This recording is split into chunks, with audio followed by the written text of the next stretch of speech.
Hi guys, in today's video I'm going to give you a quick look inside of Florida Virtual School. Before we get started, I'd like to ask you to please subscribe and hit the bell so you can get notified each time I post a new video. I post a new video each week about homeschooling or being a stay-at-home mom or working while teaching your kids. And it can all be done and you can do it too. By the end of this video, you're going to have seen just a little bit of what it looks like to work as a student on Florida Virtual. My girls take science and social studies through this program, and they can do pretty much everything independently. So let's go ahead and get started. Okay, so sometimes it takes a couple logins to get it to log on. Okay. So we're looking at the fifth grade. You're looking at the main screen. It shows the courses they're taking. My fifth grader is taking science and social studies. So I'll go ahead and click on the course.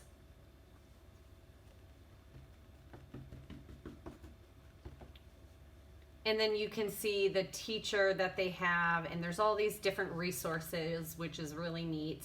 And I'll be honest, we don't take advantage of the resources as much as we probably should because I just use this curriculum because we're busy and I need a set curriculum that has teachers and that does the work with the kids. So if you click on whatever lesson you're on, it pulls it up. Right up here it shows how many pages are in the assignment. If you go to the last page, that's what we usually do first. We see if it's an activity or a quiz. It would say, see here it says a quiz. That's what's going to be submitted at the end of this lesson. Sometimes there's activities that you have to print out and scan back in and submit. Then you just go back to the beginning. Okay, so you'll just click here on this arrow to go through the lesson. There's a lot of reading. I would say that's maybe the only downfall of this program is there's a lot of reading. I think if there were intermittent, videos that were talking about the same concepts, that would be a little bit more interesting for the kids. But you can see your progression through here and how many pages you've gone through. If you need to take a break, you can bookmark it and then leave the course and come back and unbookmark it and you'll go right to the page. You'll submit the assignment. When you're done, you'll go into assessments and you'll submit.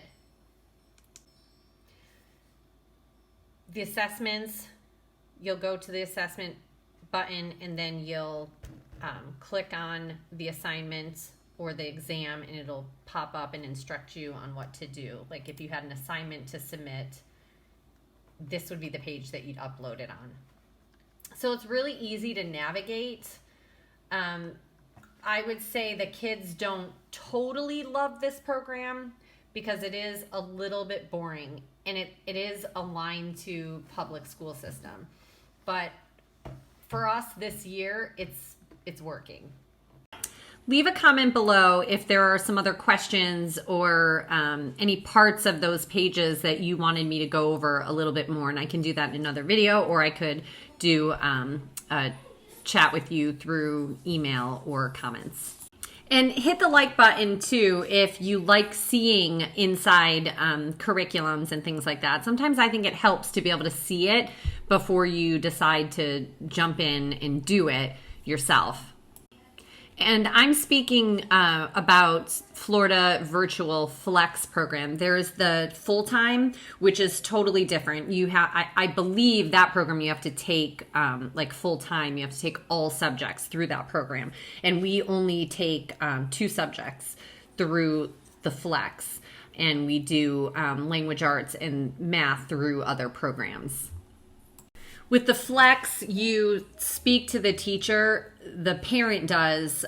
You can talk to them as much as you want, but you're required to touch base with them once a month, and they'll let you know once a month when that time is coming up. And they will quiz the student, not quiz, but it's called a DBA, and they'll do that once per semester, per subject, and I do believe they're required to go to 2 classes per semester, but that's, hardly anything compared to the Florida Virtual full-time, which I think is required more. Another nice thing about the Flex program is the students are only required to submit 1 lesson per week.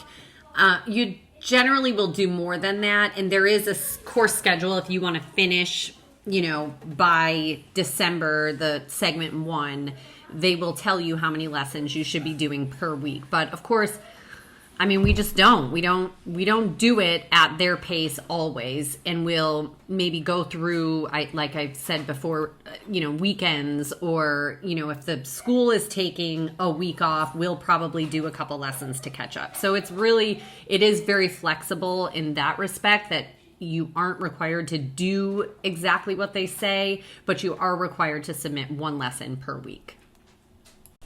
And I'll be honest, this isn't my favorite program, but it is laid out nicely. It gives you activities. It tells you what to do.